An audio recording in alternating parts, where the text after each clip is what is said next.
We've all heard it. Christianity is about loving everyone. It's the bumper sticker slogan, the sermon soundbite, the PR line that makes the faith sound universal and humanitarian. But what happens when we actually read the text and trace the tradition? We discover that love thy neighbor never meant what we think it means. In Leviticus, neighbor meant fellow Israelites, your kin, not humanity at large.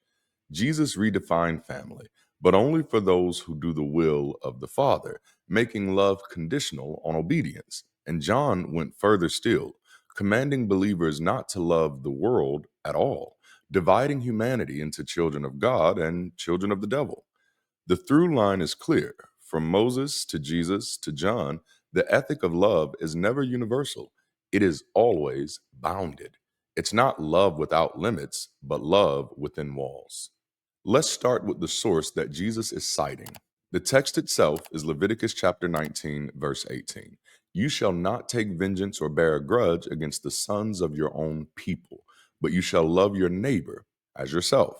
I am the Lord. Note how the verse ties neighbor directly to the sons of your own people. The command is explicitly framed in reference to fellow Israelites. The key Hebrew word here is reah, which means neighbor, companion, or associate. In the Torah, this term almost always denotes someone in your community or covenant group, not a random outsider. It functions socially the way kinsman does. Shared obligations only apply within the group. Leviticus chapter 19, verse 34 helps us drive the point home a little more. It says, you shall treat the stranger who sojourns with you as the native among you, and you shall love him as yourself, for you were strangers in the land of Egypt. I am the Lord your God. That sounds pretty redemptive, right? On the surface, this seems like a universalizing move. Love the outsider as yourself. But a closer look at Leviticus and related passages shows a contradiction. The stranger is still fundamentally outside the covenantal kinship group. In the same legal code, outsiders are explicitly treated as second class. In Leviticus chapter 25, verses 44 through 46, it says, as for your male and female slaves whom you may have, you may buy male and female slaves from among the nations that are around you. You may also buy from among the strangers who sojourn with you. You may bequeath them to your sons after you to inherit as a possession forever. You may make slaves of them, but over your brothers, the people of Israel, you shall not rule one over another ruthlessly. Here, the distinction is glaring. Israelites, brothers, cannot be enslaved permanently. Foreigners, including the stranger, can be bought, owned, and inherited as property. Now, what does this show? The command, love the stranger, in 1934 is not an abolitionist or universal humanitarian ethic. It is limited, situational, and framed by Israel's memory of being mistreated in Egypt. Even the love shown to the stranger coexisted with the right to enslave them. Let's talk about the social function. For Israel, neighbor wasn't a universal category, it was covenantal. Loving your neighbor equals preserving harmony, justice, and solidarity within the Israelite ethnic religious community. The command isn't about humanitarian ethics, it's about national cohesion. It's like love your fellow Americans. Outsiders could be treated well, but they were still outsiders with different boundaries and obligations. They could not fully participate in temple worship unless they converted, because temple worship wasn't about religion, it was about government. Within Israel, neighbor equals protected, free, and full kinship. Foreigners and sojourners, it means to be treated fairly, but still exploitable, even enslavable. This reveals that the so called love command is bounded by ethnic and covenantal privilege. So when Christians cite love your neighbor as yourself as if it means everyone, everywhere, they are ignoring how Leviticus itself restricts neighbor to Israelites and allows for love of the foreigner while simultaneously legitimizing their enslavement. This makes the ethic not universal love, but a tribal ethic of cohesion plus a controlled mercy toward outsiders, always within a hierarchy. This distinction sets the stage for how later Jewish and Christian writers handled the concept. Jesus inherits this bounded definition, but reworks it through obedience to God instead of ethnicity. John sharpens the insider outsider line by forbidding love for the world. Universalist readings directly contradict this foundation, which is why they provoke rejection. Let's talk about Jesus' own disqualifiers. In Matthew chapter 12, verses 48 through 50, it reads, but he replied to the man who told him, who is my mother and who are my brothers? And stretching out his hand toward his disciples, he said, "Here are my mother and my brothers, for whoever does the will of my Father in heaven is my brother and sister and mother." Now, the key point here is that Jesus does not affirm natural kinship as universal or unbreakable. Instead, he replaces blood family with an obedience based family. Belonging is conditional on doing the will of God. Anyone outside that framework is not considered family, even if they are your biological mother, brother, or sister. Apparently, even if it's the Holy Virgin Mary. But there's also Matthew chapter 10, verse 34 through 36, where he makes it clear: "Do not think that I have come to bring peace to the earth. I have not come to bring peace, but a sword. For I have come to set a man against his father, and a daughter against her mother, and a daughter in law against her mother in law, and a person's enemy will be those of his own household." This is why Christians suck at family. Jesus anticipates, even glorifies family division as the natural result of allegiance to him. The sword metaphor signals rupture. Loyalty to Jesus overrides all other loyalties, even the most intimate ones. Faith is not an extension of familial love, it often requires betrayal of family ties. Both passages reveal that Jesus is not broadening neighbor to mean everyone. Instead, he's redrawing the circle, he's redistricting the map. No longer just ethnic Israel, as in Leviticus, now the in group is those who obey the will of God and follow him. The ethic of love is still exclusionary, it now hinges on allegiance and obedience. Jesus is often framed in popular imagination as the prophet of universal love, but his own words suggest a radical redefinition of love around discipleship and loyalty. The outsider, the disobedient, the unbelieving are not family. They fall outside the circle of obligation. This pattern mirrors Leviticus. Love is still bounded just by a different marker: faith and obedience instead of ethnicity. Now let's talk about John. In First John chapter 2 verse 15 through 17, it reads, "Do not love the world or the things in the world. If anyone loves the world, the love of the Father is not in him. For all that is in the world, the desires of the flesh and the desires of the eyes and the pride in possessions, is not from the Father, but is from the world. And the world is passing away along with its desires. But whoever does the will of God abides forever." This is immediate tension. The same Bible that says God so loved the world, John 3:16, now warns that you must not. In John's logic, God's love is selective and salvific, while human love for the world is corrupting and disqualifying. Now, the word used for world here is cosmos, world, order, system. In Johannine literature, it rarely means the planet or humanity in a neutral sense. Instead, it carries a theological charge. The world equals the realm of unbelief, rebellion, and corruption. It represents outsiders, those who are not of God, those who are not of this way or of this faith. Loving the world, then, is not affection for humanity, but alignment with what God rejects. John consistently sharpens the boundary lines. In First John 3:10, it says, "By this it is evident who are the children of God and who are the children of the devil." There are no gray zones. People are either of God or of the devil. To love the world equals to side with God's enemies. The love ethic is explicitly reserved for insiders. In First John chapter 4 verse 20 through 21, it says, "If anyone says I love God and hates his brother, he is a liar. Whoever loves God must also love his brother."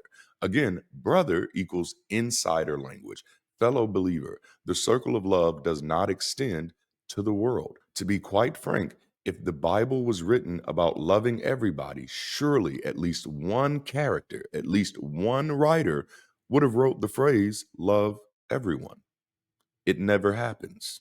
For John, love is a boundary marker. It proves who belongs to God. But that love is not universal. It is internal to the believing community. You will know them by the love they have for one another, not the love that they have for everyone. Outsiders are the world, and attachment to them risks forfeiting your place in God's family. This teaching makes universalist readings of Christianity, love all people equally, impossible without directly contradicting John's theology. So, what's the big picture? In Leviticus, love is tribal, your people versus outsiders. In Jesus, love is conditional, obedience and followership versus disobedience. In John, love is dualistic. Insider equals child of God, outsider equals the world or child of the devil. The trajectory never reaches universal love. It only redraws the borders of who counts as worthy of it. And to be absolutely clear, any form of religion that has a hell has no goal of universal love. So if it's not universal love, what is it, Durante? It's in group love. And that should be obvious. I mean, look at the pattern across scripture. In the Old Testament, it's ethnicity. Neighbor equals your own people. That's Leviticus 19:18. Foreigners might be treated fairly, but could still be enslaved. I'm not sure how fair that is. Love is a tool for tribal cohesion, not universal humanitarianism. In the New Testament, it's about obedience and faith. Jesus redefines family as whoever does the will of my Father. That's Matthew 12:50. John splits humanity into children of God versus children of the devil. The love command is directed inward. Love one another, where one another equals fellow disciples. In both testaments, love is bounded. It's either ethnic or confessional, but never truly universal. Any attempt to expand love beyond these boundaries undermines the system. The logic of biblical love is exclusionary by design. It draws lines that makes insiders special and outsiders suspect. To claim that God's love is unconditional and universal is to collapse those lines, which destabilizes the entire theology of judgment, separation, and covenant. Let's look at the case of Carlton Pearson. Carlton was a Pentecostal megachurch pastor, a protege of Oral Roberts. He was nationally known in the 90s. He was actually the one responsible for putting Bishop T.D. Jakes on the main stage. He began preaching the gospel of inclusion, teaching that God's love embraces all people regardless of faith, creed, or obedience. The reaction? He was denounced as a heretic by the Joint College of African American Pentecostal Bishops. That happened in 2004. They actually made a movie about it on Netflix. It's called Come Sunday. He lost his entire megachurch, membership, and institutional support almost overnight. He was shunned by the very community he helped build. Why? Simply because he said that hell didn't exist and God loved everyone. Because his universalism contradicted the exclusionary ethic at the core of biblical tradition.